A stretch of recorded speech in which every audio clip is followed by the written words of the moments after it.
बच्चों, आज हम सेल के बारे में पढ़ेंगे। कोशिकाओं, देखो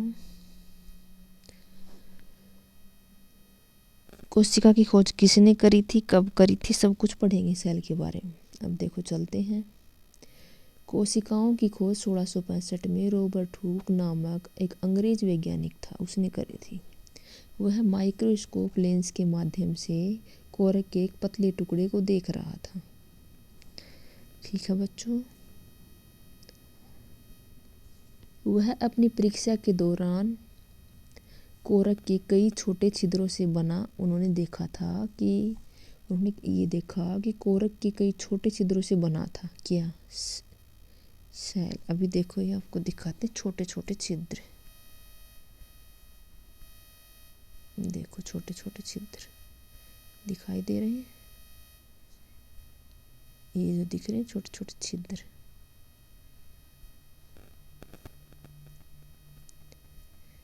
के बच्चों, चलो आगे चलते हैं।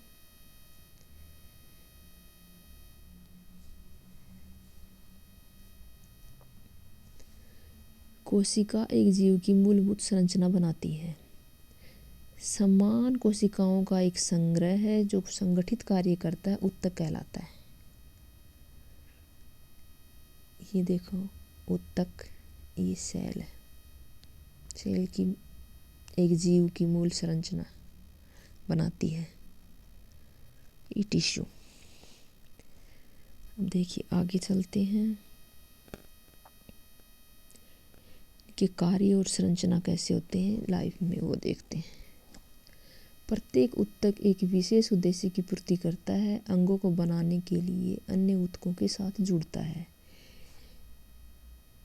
कई कोशिकाएं मिलकर ऊतक का निर्माण करती हैं और कई ऊतक मिलकर एक अंग का निर्माण करते हैं, कई अंग मिलकर पूरी बॉडी का निर्माण करते हैं। ऐसे चलता है सेल का सिस्टम। देखिए आगे चलते हैं। ये एक कोशिक और बहुकोशिकीय जीवों में आवश्यक जीवन प्रक्रियाओं जैसे चयापचय, वृद्धि, प्रजनन आदि को पूरा करते हैं। ये देखो बच्चों, इधर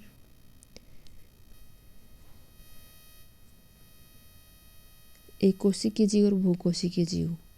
एक कोशिकीय जीव में देखो यूनिसेलुलर में अमीबा है, बैक्टीरिया है। ओके, मल्टी सेलुलर में प्लांट है, डियर। कभी कभार पूछ लेते हैं कि यूनिसेलुलर ऑर्गेनिज्म के एग्जाम्पल कौन से, अमीबा, बैक्टीरिया। या ऐसे पूछ ले अमीबा या बैक्टीरिया कौन सी जीव है, एक कोशिक जीव है, बहुकोशिक जीव है, तो एक कोशिक जीव है। ऐसे एग्जाम में बहुत बार पूछा जाता है।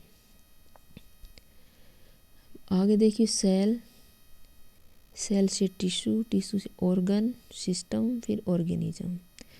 तो देखो मसल सेल है, फिर muscles tissue, heart, circulatory system makes a part of the human body.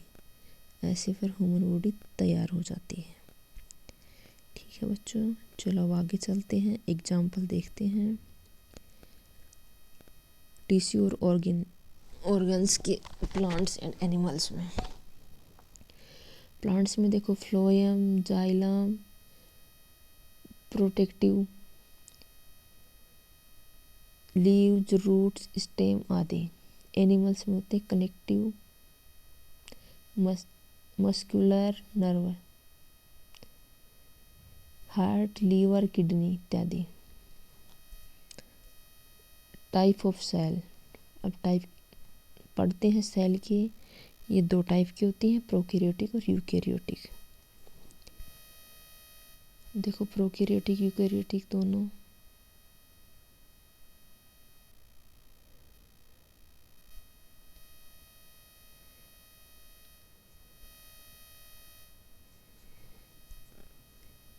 ये देखो एक कोशिकाएं वास्तव में केंद्रक उपस्थित होता है।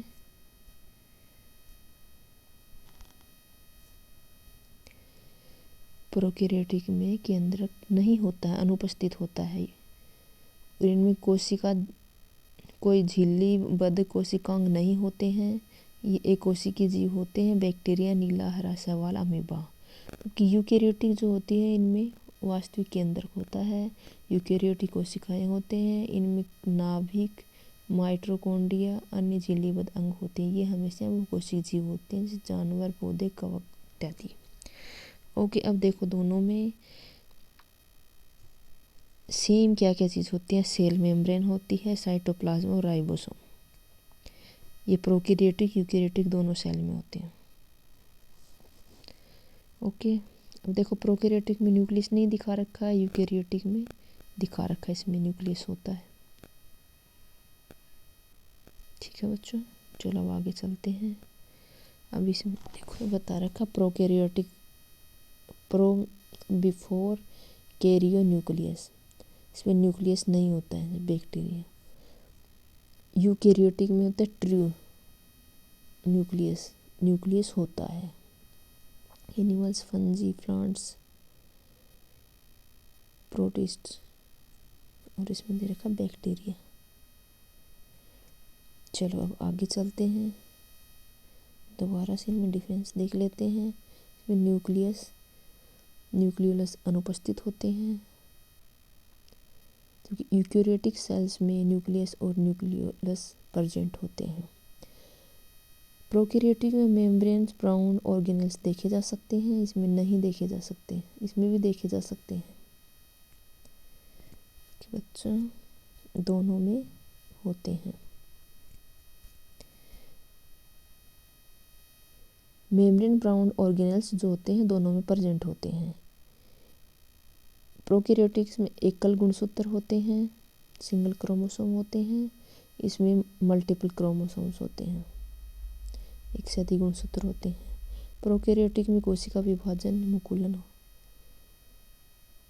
विखंडन कोशिका विभाजन होता है, और यूकेरियोटिक में माइटोटिक या अर्धसूत्री विभाजन होता है। ओके बच्चों, चलो अब स्ट्रक्चर देखते हैं सेल की।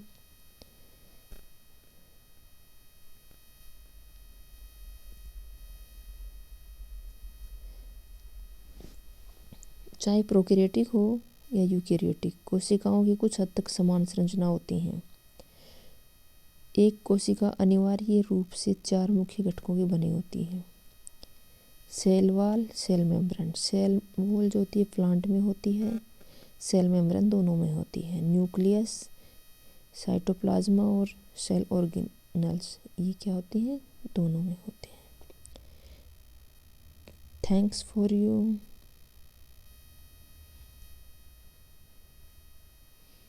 इसकी आगे वाले वीडियो में देखेंगे। ओके बच्चों।